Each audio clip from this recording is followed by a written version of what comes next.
प्यारे विद्यार्थियों सत श्री अकाल। मैं Priyanka Mahajan science mistress government girls senior secondary school Lohian Khas Jalandhar ਤੁਹਾਡਾ ਬਹੁਤ-ਬਹੁਤ ਸਵਾਗਤ ਕਰਦੀ ਹਾਂ ਅੱਜ ਦੀ ਸਾਇੰਸ ਦੀ ਕੋਚਿੰਗ ਕਲਾਸ ਵਿੱਚ।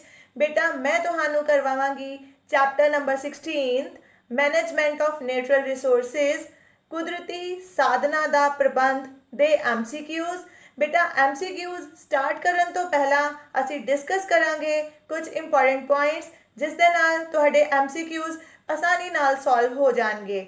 ਤੇ ਬੇਟਾ ਲੈਟ ਅਸ ਸਟਾਰਟ, ਚਲੋ ਅਸੀਂ ਆਪਣਾ ਕੰਮ ਸ਼ੁਰੂ ਕਰਨੇ ਹਾਂ। First point is Ganga action plan. This multi crore project came about in 1985 because the quality of the water in the Ganga was very poor। ਕਈ ਕਰੋੜਾਂ ਦੀ ਇਹ ਯੋਜਨਾ 1985 ਵਿੱਚ ਇਸ ਲਈ ਸ਼ੁਰੂ ਕੀਤੀ ਗਈ ਕਿਉਂਕਿ ਗੰਗਾ ਦੇ ਪਾਣੀ ਦੀ ਗੁਣਵੱਤਾ ਬਹੁਤ ਘੱਟ ਹੋ ਗਈ ਸੀ।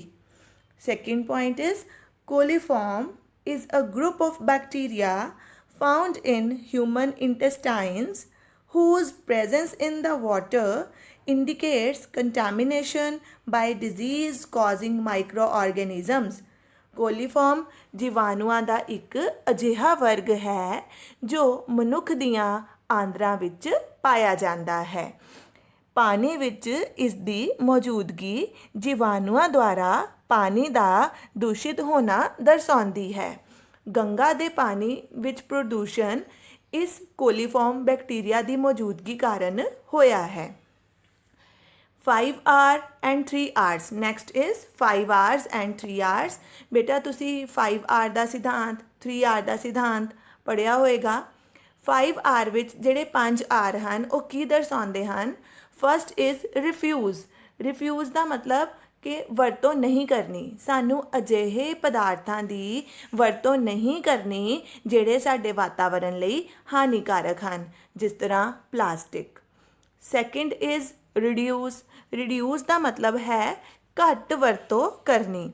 ਸਾਨੂੰ ਆਪਣੀ ਜ਼ਰੂਰਤ ਦੇ ਮੁਤਾਬਿਕ ਹੀ ਚੀਜ਼ਾਂ ਦੀ ਵਰਤੋਂ ਕਰਨੀ ਚਾਹੀਦੀ ਹੈ। ਜੇਕਰ ਸਾਨੂੰ ਜ਼ਰੂਰਤ ਨਹੀਂ ਹੈ ਤਾਂ ਸਾਨੂੰ ਚੀਜ਼ ਦੀ ਵਰਤੋਂ ਨਹੀਂ ਕਰਨੀ ਚਾਹੀਦੀ, ਚੀਜ਼ਾਂ ਨੂੰ ਬਰਬਾਦ ਨਹੀਂ ਕਰਨਾ ਚਾਹੀਦਾ। Third is reuse. ਰੀਯੂਜ਼ ਦਾ ਮਤਲਬ ਹੈ ਮੁੜ ਉਪਯੋਗ। ਲਿਫਾਫਿਆਂ ਨੂੰ ਸੁੱਟਣ ਦੀ ਬਜਾਏ ਉਹਨਾਂ ਨੂੰ ਮੁੜ ਉਪਯੋਗ ਵਿੱਚ ਲਿਆਇਆ ਜਾ ਸਕਦਾ ਹੈ। ਭਿੰਨ ਭਿੰਨ ਭੋਜਨ ਪਦਾਰਥਾਂ ਵਾਲੀਆਂ ਬੋਤਲਾਂ ਡੱਬੇ ਆਦਿ ਦਾ ਉਪਯੋਗ ਰਸੋਈ ਵਿੱਚ ਤੁਸੀਂ ਆਪਣੀ ਵਸਤੂਆਂ ਨੂੰ ਸਾਂਭ ਕੇ ਰੱਖਣ ਲਈ ਕਰ ਸਕਦੇ ਹੋ। ਨਾਓ ਫੋਰਥ ਇਜ਼ ਰੀਪਰਪਸ। ਰੀਪਰਪਸ ਦਾ ਮਤਲਬ ਹੈ ਕਿ ਜੇਕਰ ਤੁਸੀਂ ਆਪਣੀ ਕਿਸੇ ਇੱਕ ਜ਼ਰੂਰਤ ਨੂੰ ਪੂਰਾ ਕਰਨ ਲਈ ਕੋਈ ਵਸਤੂ ਦੀ ਵਰਤੋਂ ਕਰ ਰਹੇ ਹੋ ਤਾਂ ਉਹ ਕੰਮ ਪੂਰਾ ਹੋਣ ਤੋਂ ਬਾਅਦ ਤੁਸੀਂ ਉਸ ਵਸਤੂ ਦੀ ਵਰਤੋਂ ਕਿਸੇ ਦੂਜੇ ਕਾਰਜ ਲਈ ਵੀ ਕਰ ਸਕਦੇ ਹੋ। ਉਦਾਹਰਨ ਦੇ ਤੌਰ 'ਤੇ ਤੁਸੀਂ ਕਰੋਕਰੀ ਕੱਪ ਵਰਤਦੇ ਹੋ। ਜੇਕਰ ਕਿਸੇ ਕਰੋਕਰੀ ਜਾਂ ਕੱਪ ਵਿੱਚ ਕਰੈਕ ਆ ਜਾਵੇ ਤਾਂ ਤੁਸੀਂ ਉਸ ਨੂੰ ਪੌਦੇ ਉਗਾਉਣ ਲਈ ਵੀ ਵਰਤ ਸਕਦੇ ਹੋ। Fifth is recycle. ਰੀਸਾਈਕਲ ਦਾ ਮਤਲਬ ਹੈ ਪੁਨਰ ਚੱਕਰ ਕਰਨਾ। ਪੁਨਰ ਚੱਕਰਨ ਵਿੱਚ ਤੁਸੀਂ ਕੀ ਕਰ ਸਕਦੇ ਹੋ? ਕੱਚ, ਕਾਗਜ਼, ਪਲਾਸਟਿਕ ਆਦਿ ਦੀ ਵਸਤਾਂ ਦਾ ਪੁਨਰ ਚੱਕਰਨ ਕੀਤਾ ਜਾਂਦਾ ਹੈ। 3 hour ਦੇ ਸਿਧਾਂਤ ਵਿੱਚ ਰਿਡਿਊਸ, ਰੀਯੂਜ਼ ਅਤੇ ਰੀਸਾਈਕਲ ਆਉਂਦੇ ਸਨ, ਪਰ ਹੁਣ 5 hour ਦਾ ਜਿਹੜਾ ਸਿਧਾਂਤ ਹੈ ਉਸ ਵਿੱਚ ਰਿਫਿਊਜ਼ ਅਤੇ ਰੀਪਰਪਸ ਵੀ ਐਡ ਕਰ ਦਿੱਤਾ ਗਿਆ ਹੈ। ਨਾਓ ਨੈਕਸਟ ਇਜ਼ ਕੂਲ ਇਨ ਹਿਮਾਚਲ ਪ੍ਰਦੇਸ਼। ਹਿਮਾਚਲ ਪ੍ਰਦੇਸ਼ ਵਿੱਚ ਕੂਲ ਇਹ ਨਹਿਰੀ ਸਿੰਚਾਈ ਦੀ ਸਥਾਨਕ ਪ੍ਰਣਾਲੀ ਹੈ। ਹਿਮਾਚਲ ਪ੍ਰਦੇਸ਼ ਦੇ ਲੋਕ ਪਹਿਲੇ ਸਮੇਂ ਵਿੱਚ ਇਸ ਪ੍ਰਣਾਲੀ ਦੀ ਵਰਤੋਂ ਕਰਦੇ ਸੀ ਆਪਣੇ ਖੇਤਾਂ ਵਿੱਚ ਸਿੰਚਾਈ ਕਰਨ ਲਈ, ਅਤੇ ਇਸ ਤੋਂ ਇਲਾਵਾ ਕੂਲਾਂ ਤੋਂ ਭੂਮੀ ਅੰਦਰ ਪਾਣੀ ਸਿੰਮਦਾ ਰਹਿੰਦਾ ਸੀ ਜੋ ਵੱਖ-ਵੱਖ ਸਥਾਨਾਂ 'ਤੇ ਝਰਨਿਆਂ ਦਾ ਪੂਰਕ ਹੁੰਦਾ ਸੀ। ਨੈਕਸਟ ਇਜ਼ ਨਰਮਦਾ ਬਚਾਓ ਅੰਦੋਲਨ। ਇਸ ਅੰਦੋਲਨ ਵਿੱਚ ਨਰਮਦਾ ਨਦੀ ਉੱਤੇ ਬਣਨ ਵਾਲੇ ਬੰਨ੍ਹ ਦੀ ਉਚਾਈ ਵਧਾਉਣ ਦਾ ਵਿਰੋਧ ਕੀਤਾ ਗਿਆ। ਲਾਸਟ ਇਜ਼ ਖਾਦੀਨ, ਬੰਦਾਰਸ, ਤਾਲ, ਅਹਾਰ, ਪਾਈਨ, ਐਰਿਸ ਆਦਿ ਜਲ ਭੰਡਾਰਨ ਦੇ ਪੁਰਾਣੇ ਢੰਗ ਹਨ। ਜਲ ਭੰਡਾਰਨ ਦੇ ਇਹ ਸਾਰੇ ਢੰਗ ਵੱਖ-ਵੱਖ ਇਲਾਕਿਆਂ ਵਿੱਚ ਵਰਤੇ ਜਾਂਦੇ ਸਨ ਅਤੇ ਇਹਨਾਂ ਸਾਰਿਆਂ ਦਾ ਮੁੱਖ ਮੰਤਵ ਸੀ ਭੂਮੀ ਜਲ ਪੱਧਰ ਨੂੰ ਵਧਾਉਣਾ। Start with MCQs. First question is, the river water is said to be polluted with acidic waste if the pH of river water is। ਨਦੀ ਦਾ ਪਾਣੀ ਤੇਜ਼ਾਬੀ ਵਿਅਰਥ ਪਦਾਰਥਾਂ ਦੀ ਮੌਜੂਦਗੀ ਦੇ ਕਾਰਨ ਪ੍ਰਦੂਸ਼ਿਤ ਮੰਨਿਆ ਜਾਂਦਾ ਹੈ ਜੇਕਰ ਇਸ ਦੇ ਪਾਣੀ ਦਾ pH ਮਾਨ ਹੋਵੇ। ਆਪਸ਼ਨਸ ਆਰ 0, ਐਗਜ਼ੈਕਟਲੀ 7, ਅਬਵ 7, ਬਿਲੋ 7। ਬੇਟਾ ਤੁਹਾਨੂੰ ਪਤਾ ਹੈ ਤੇਜ਼ਾਬ ਦੀ pH ਵੈਲਿਊ 7 ਤੋਂ ਘੱਟ ਹੁੰਦੀ ਹੈ। ਇਸ ਕਰਕੇ ਜੇਕਰ ਨਦੀ ਦੇ ਪਾਣੀ ਵਿੱਚ ਤੇਜ਼ਾਬੀ ਵਿਅਰਥ ਪਦਾਰਥ ਹੋਣਗੇ ਤਾਂ ਉਸ ਦੇ ਪਾਣੀ ਦਾ pH ਮਾਨ 7 ਤੋਂ ਘੱਟ ਹੋਵੇਗਾ। ਸੋ right option is D option, 7 ਤੋਂ ਘੱਟ, ਬਿਲੋ 7। Next question. The main reason for the presence of coliform bacteria in water of Ganga is Ganga ਦੇ ਪਾਣੀ ਵਿੱਚ ਕੋਲੀਫਾਰਮ ਜੀਵਾਣੂ ਦੀ ਮੌਜੂਦਗੀ ਦਾ ਮੁੱਖ ਕਾਰਨ ਹੈ। ਆਪਸ਼ਨਸ ਆਰ ਬਾਥਿੰਗ ਇਨ ਗੰਗਾ, ਗੰਗਾ ਵਿੱਚ ਨਹਾਉਣਾ, ਵਾਸ਼ਿੰਗ ਕਲੋਥਸ ਇਨ ਗੰਗਾ, ਗੰਗਾ ਵਿੱਚ ਕੱਪੜੇ ਧੋਣਾ, immersion of ਐਸ਼ਜ਼ of the dad, ਮੁਰਦਾ ਵਿਅਕਤੀਆਂ ਦੀ ਰਾਖ ਵਹਾਉਣਾ, ਡਿਸਪੋਜ਼ਲ ਆਫ ਅਨਬਰਨਡ ਕਾਰਪਸਿਸ, ਬਿਨਾਂ ਜਲਾਏ ਲਾਸ਼ਾਂ ਵਹਾਉਣਾ। ਬੇਟਾ ਤੁਸੀਂ ਸਾਰੇ ਜਾਣਦੇ ਹੋ ਕਿ ਮਨੁੱਖ ਦੀ ਆਂਦਰਾਂ ਵਿੱਚ ਕੋਲੀਫਾਰਮ ਬੈਕਟੀਰੀਆ ਹੁੰਦਾ ਹੈ। ਜੇਕਰ ਲਾਸ਼ਾਂ ਨੂੰ ਬਿਨਾਂ ਜਲਾਏ ਗੰਗਾ ਵਿੱਚ ਬਹਾ ਦਿੱਤਾ ਜਾਵੇ ਤਾਂ ਇਹ ਬੈਕਟੀਰੀਆ, ਇਹ ਜੀਵਾਣੂ ਗੰਗਾ ਦੇ ਪਾਣੀ ਵਿੱਚ ਮਿਲ ਜਾਂਦਾ ਹੈ। So right option is D option, disposal of unburned corpses, ਬਿਨਾਂ ਜਲਾਏ ਲਾਸ਼ਾਂ ਵਹਾਉਣਾ। Next question is which of the following is not responsible for acid rain? ਹੇਠਾਂ ਵਿੱਚੋਂ ਕਿਹੜਾ ਤੇਜ਼ਾਬੀ ਵਰਖਾ ਲਈ ਜ਼ਿੰਮੇਵਾਰ ਨਹੀਂ? Options are sulphur dioxide, carbon dioxide, nitrogen oxides, carbon monoxide. ਬੇਟਾ ਸਲਫਰ ਡਾਈਆਕਸਾਈਡ ਅਤੇ ਨਾਈਟ੍ਰੋਜਨ ਡਾਈਆਕਸਾਈਡ ਮੁੱਖ ਗੈਸਾਂ ਹਨ ਜਿਹੜੀ ਤੇਜ਼ਾਬੀ ਵਰਖਾ ਲਈ ਰਿਸਪੋਂਸੀਬਲ ਹਨ, ਅਤੇ ਕਾਰਬਨ ਡਾਈਆਕਸਾਈਡ ਵੀ ਜਿਹੜੀ ਹੈ ਉਹ ਪਾਣੀ ਨਾਲ, ਵਰਖਾ ਦੇ ਪਾਣੀ ਨਾਲ ਮਿਲ ਕੇ ਹਲਕਾ ਤੇਜ਼ਾਬ ਕਾਰਬੋਨਿਕ ਐਸਿਡ ਬਣਾਉਂਦੀ ਹੈ, ਮਤਲਬ ਇਹ ਵੀ ਤੇਜ਼ਾਬ ਤਾਂ ਪੈਦਾ ਕਰਦੀ ਹੈ।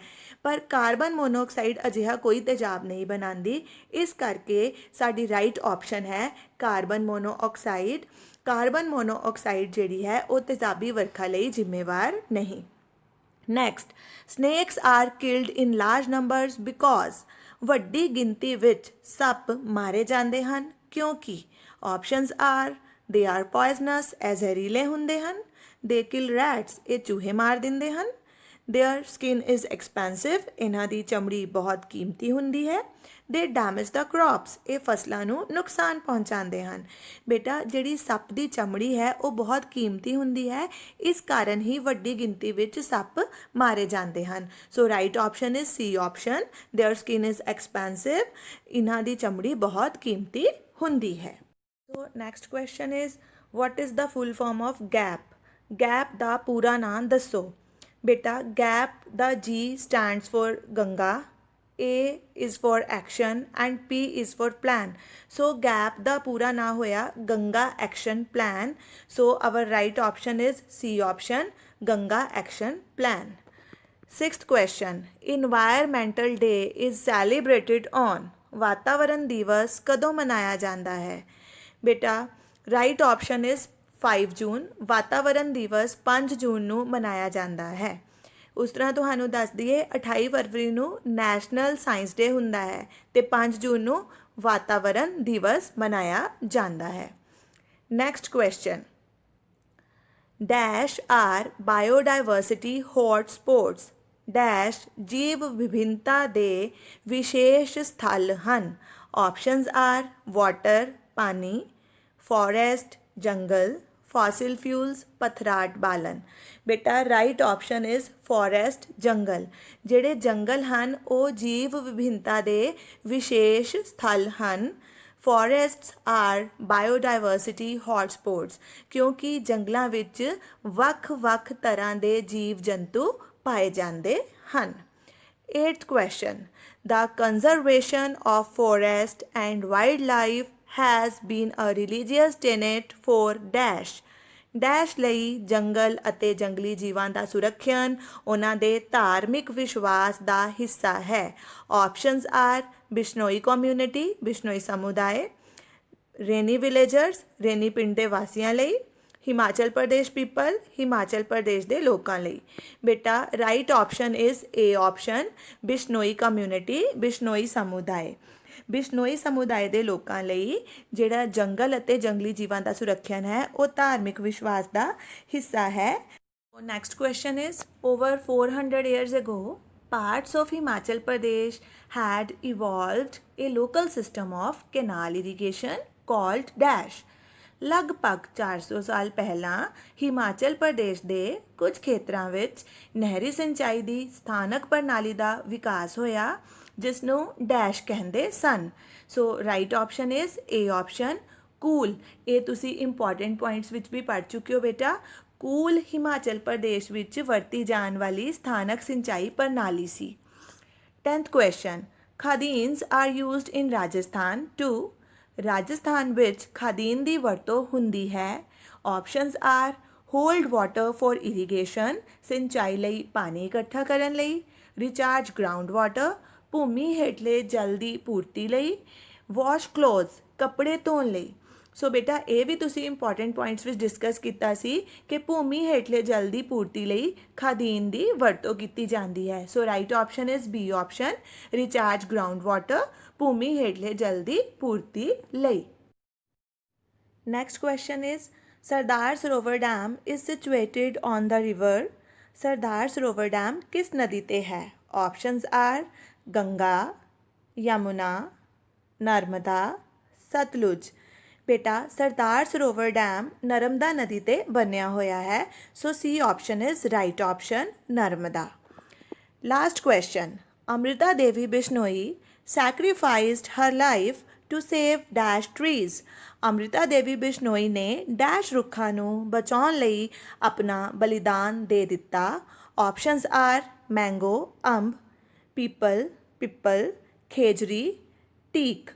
ਤੇ ਬੇਟਾ ਅੰਮ੍ਰਿਤਾ ਦੇਵੀ ਬਿਸ਼ਨੋਈ ਜੀ ਨੇ ਰਾਜਸਥਾਨ ਦੇ ਜੋਧਪੁਰ ਨੇੜੇ ਖੇਜਰਾਲੀ ਪਿੰਡ ਵਿੱਚ ਖੇਜਰੀ ਰੁੱਖਾਂ ਨੂੰ ਬਚਾਉਣ ਲਈ 363 ਲੋਕਾਂ ਸਮੇਤ ਆਪਣੇ ਆਪ ਨੂੰ ਬਲੀਦਾਨ ਕਰ ਦਿੱਤਾ ਸੀ। So right option is C option, ਖੇਜਰੀ ਰੁੱਖ। ਖੇਜਰੀ ਰੁੱਖਾਂ ਨੂੰ ਬਚਾਉਣ ਲਈ ਅੰਮ੍ਰਿਤਾ ਦੇਵੀ ਬਿਸ਼ਨੋਈ ਨੇ ਆਪਣਾ ਜੀਵਨ ਬਲੀਦਾਨ ਕਰ ਦਿੱਤਾ। ਬੇਟਾ ਹੁਣ ਤੁਹਾਡੇ ਲਈ ਕੁਝ ਰਿਵੀਜ਼ਨ ਵਰਕ ਅਤੇ ਕੁਝ ਹੋਮਵਰਕ ਹੈ। ਤੁਸੀਂ ਸਭ ਤੋਂ ਪਹਿਲਾਂ ਆਪਣਾ ਚੈਪਟਰ ਚੰਗੀ ਤਰ੍ਹਾਂ ਰੀਡ ਕਰ ਲੈਣਾ ਹੈ। ਉਸ ਤੋਂ ਬਾਅਦ ਤੁਸੀਂ ਸਾਰੇ ਇੰਪੋਰਟੈਂਟ ਪੁਆਇੰਟਸ ਚੰਗੀ ਤਰ੍ਹਾਂ ਰਿਵਾਈਜ਼ ਕਰ ਲੈਣੇ ਹਨ ਅਤੇ ਫਿਰ MCQs ਨੂੰ ਘੱਟ ਤੋਂ ਘੱਟ 2 ਵਾਰ ਪ੍ਰੈਕਟਿਸ ਜ਼ਰੂਰ ਕਰਨਾ ਹੈ। ਅਤੇ ਬੇਟਾ ਹੁਣ ਮੈਨੂੰ ਲੱਗਦਾ ਹੈ ਤੁਹਾਨੂੰ ਇਹ ਟੌਪਿਕ ਬਹੁਤ ਚੰਗੀ ਤਰ੍ਹਾਂ ਕਲੀਅਰ ਹੋ ਗਿਆ ਹੈ। ਉਮੀਦ ਕਰਦੀ ਹਾਂ ਤੁਸੀਂ ਆਪਣੇ ਇਸ ਟੌਪਿਕ ਨੂੰ ਚੰਗੀ ਤਰ੍ਹਾਂ ਰਿਵਾਈਜ਼ ਵੀ ਕਰ ਲਓਗੇ। All the best for your examination beta. Be focused, be hardworking. You will definitely achieve your aim. Thank you very much.